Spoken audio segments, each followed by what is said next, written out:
गावाकडे सकाळी सकाळी उठल्यानंतर सकाळचं काही दृश्यच वेगळं असतं, पण असो ते काही आपल्याला इथे बघायला मिळू शकत नाही. म्हणून मी सकाळी पहिल्यांदा उठले की बाल्कनीचा डोर ओपन करते आणि मग माझे जे काही छोटे मोठे प्लांट्स लावले त्यांचे दर्शन घेते.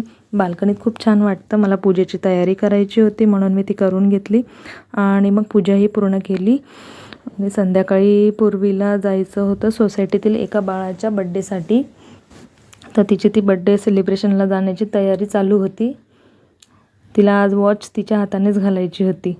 मी म्हटलं तिला की मी हेल्प करते, पण नको म्हटली आणि मग तिने तिचं सर्व आवरलं आणि मग ती बड्डेसाठी गेली. तोपर्यंत मी माझे इथे स्वयंपाकाची तयारी चालू केली होती.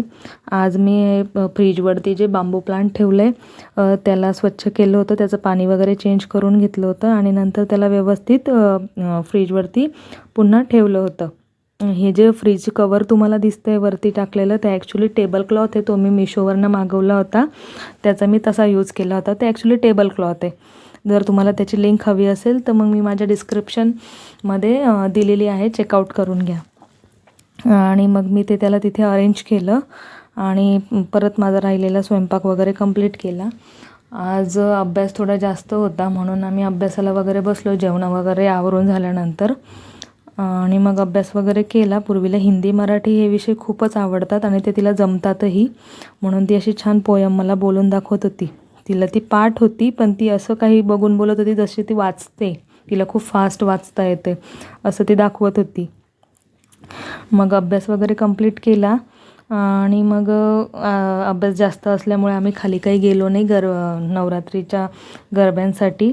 घरातच खूप उशीर झाला होता, पण ती मला बोलली की मी घरात तरी थोडा प्रॅक्टिस करू का.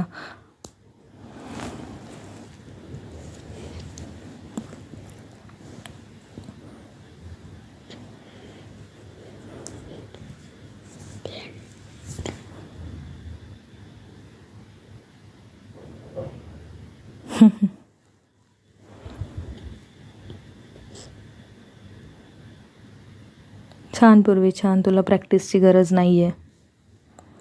आणि मग ते झाल्यानंतर मी सकाळच्या नाश्त्याची तयारी केली. मला ही अशी छोटीशी हेल्प पूर्वी अधूनमधून करत असते.